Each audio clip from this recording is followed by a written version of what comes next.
Hello everybody, welcome back to my channel. This is Isis. This is Isis Says Hi. So the second part of this video was already created. So I am just coming back to recap some of the main things in the video, which you can watch. I learned how to do info cards. So you're welcome. You didn't ask for it. I didn't either. One of the things that I'm going to push myself to do when I make these videos is to try to make the language kind of as clean and as to the point as possible. I think when people are trying to present stuff like this, they can get so caught up big complicated words and jargon that they actually miss the point of trying to deliver information to the people. Defunding the police means to reallocate or move funds away from law enforcement and prisons to community resources or community programs. This defunding needs to happen on a local level, meaning in counties and in cities. So if you're in a big city like New York City or Philadelphia or Baltimore, or in a county like Bucks County in PA, or Nassau County in New York, or Camden County in Jersey, which we'll get to. This also means putting more funding into local community programs, as I just said before. That would help to also alleviate the burden that's been placed on police to solve violent crime.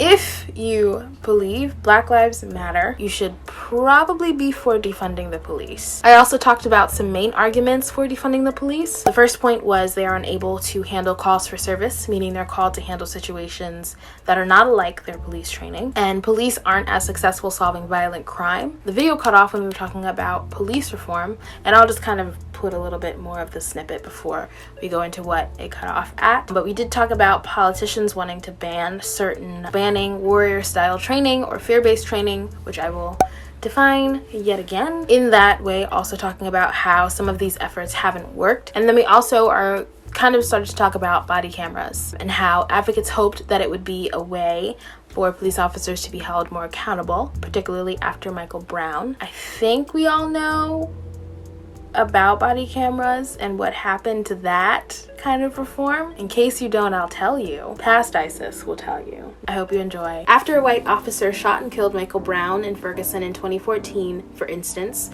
there was a nationwide push for officers to wear body cameras, which advocates predicted would improve police accountability. It has not been successful.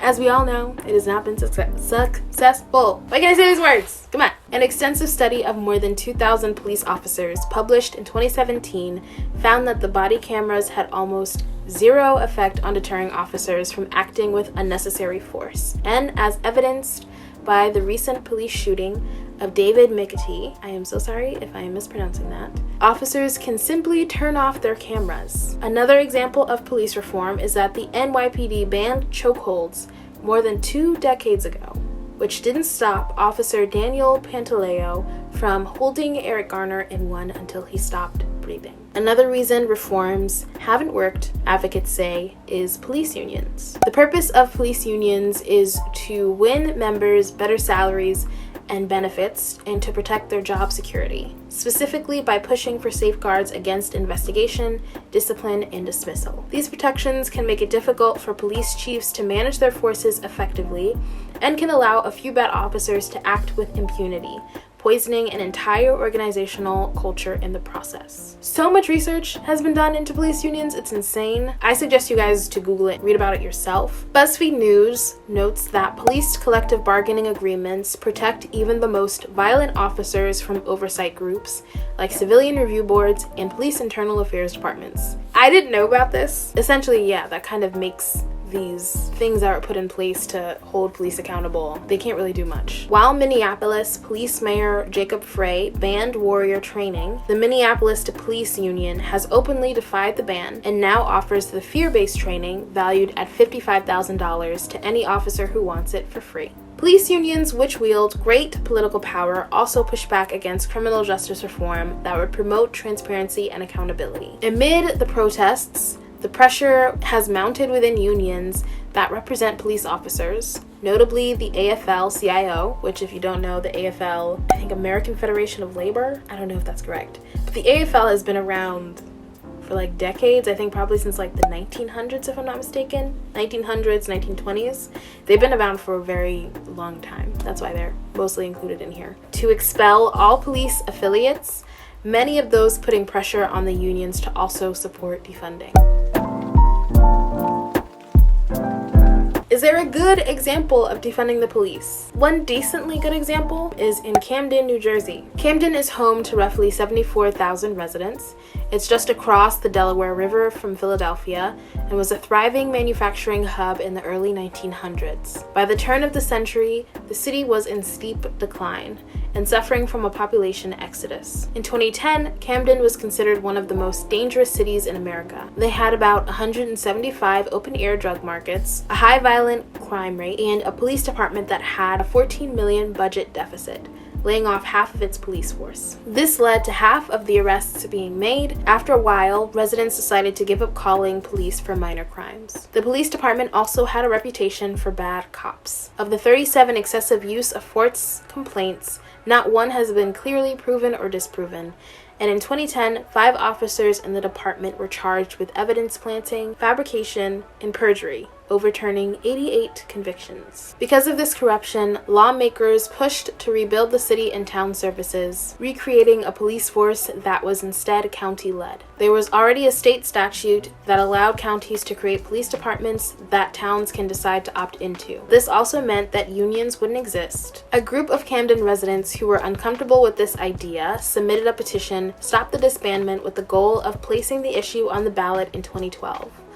Local lawmakers filed a complaint against the residents on the grounds that the petition amounted to an unlawful restraint of legislative power, which is wild. I don't think it's unlawful for people in the community to want to make a decision off of something that's going to affect their community. When they kind of decided to do this or have this idea, it was more done within like a political framework. It wasn't really done with the community in mind or with the community being thought of. I would say oh God, my foot is like falling asleep. But I would say one of my biggest frustrations is that a lot of the time when we're talking about doing things that are better for the community isn't allowed to kind of be put into those conversations, even though it's what affects the community the most. The case filed by the Camden residents to save their local police department worked its way through New Jersey courts and ultimately ended up in front of the state Supreme Court, which ruled 6-0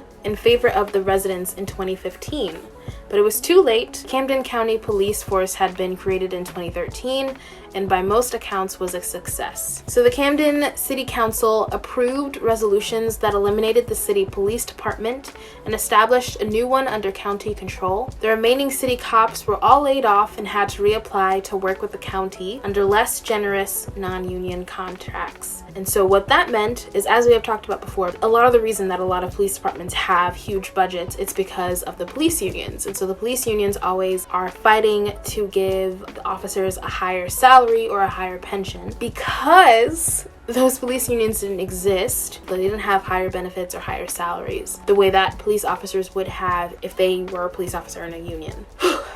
So what this meant was that the Camden Police Department was bigger. Because they cut salaries, the county was able to hire more officers and increase the size of the department from 250 to 400. Scott Thompson, who had been the appointed chief in 2008 and oversaw the department through the transition, used the changes as a way to implement as many progressive policies as possible. One of those policies no longer awarded officers for the number of tickets they had written or how many arrests they had made. Thompson's highest priority was working to integrate officers into the fabric of the community. Another community-focused initiative was Camden's Scoop and Go policy, which was a mandate that requires officers to drive gunshot victims to a hospital if waiting for an ambulance would cause a delay. So this policy is actually modeled after Philadelphia's policy and was put into effect after criticisms over the Ferguson department's handling of Michael Brown's body. The officers actually left him lying for 4 hours on a Ferguson street after the shooting before his body was taken to a morgue. I remember reading those reports, and I remember people in Ferguson literally watching his body just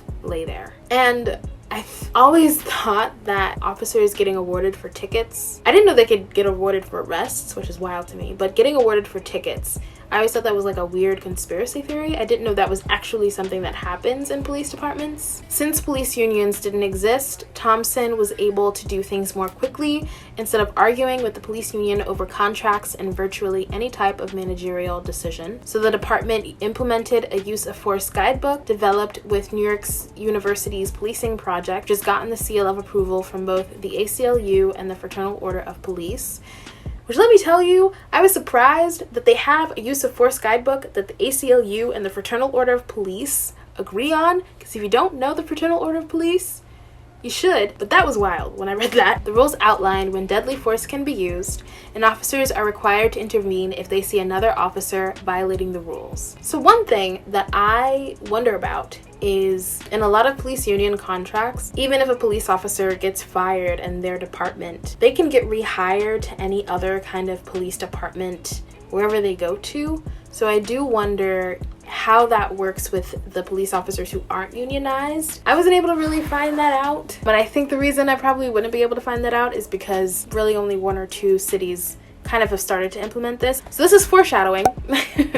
According to the department, complaints of excessive use of force have dropped from the range of 35 to 65 a year in the first couple of years to less than 5 today. In my opinion, I did love what it might look like to defund the police in a city, in a municipality, but I also was wondering in the back of my mind how the residents felt, especially when I learned that the residents had filed a complaint. So, in the first year of the new department, the number of excessive force complaints by police spiked, and in response, the department implemented a series of reforms to reduce the conflict between officers and residents, which is good, but for residents, the reality is complicated. So Camden does feel safer than it did a decade ago, but the process to get to that safety was really rocky, and some problems still do exist. Since police unions weren't created in Camden, it meant that police officers had lower salaries and less benefits, and that meant a higher turnover in the Camden County Police Departments, and that meant that a lot of police officers wouldn't really be familiar with the communities they serve. There was also an issue of representation. Camden is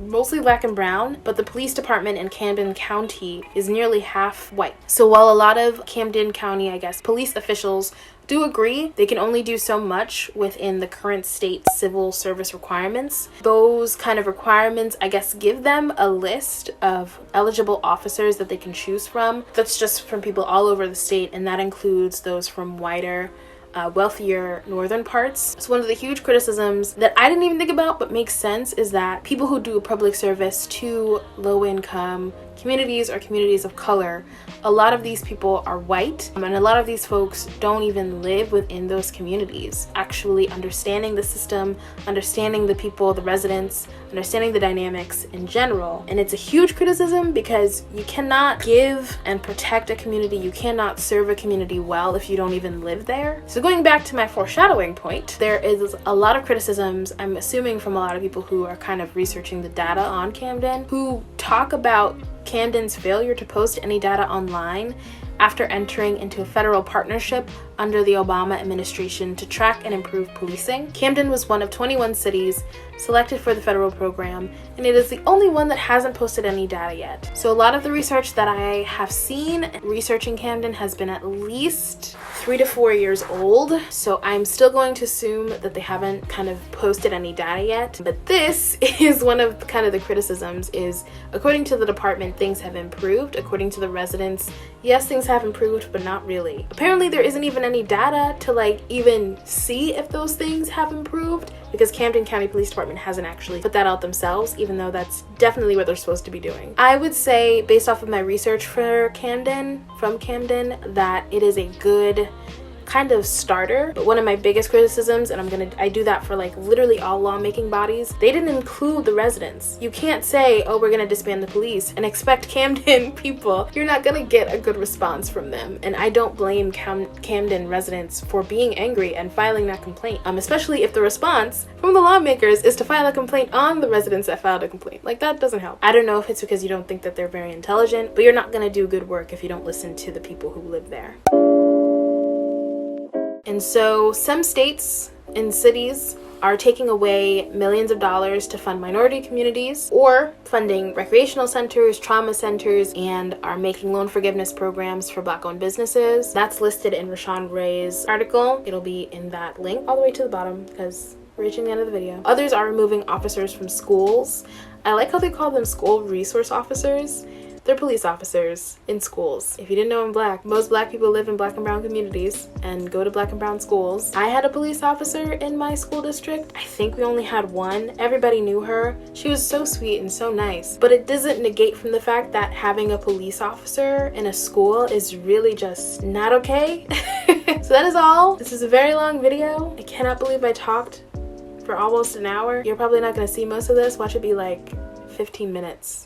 That happens way too often. My battery's gonna die. That's how long I've been talking. I hope you like this video.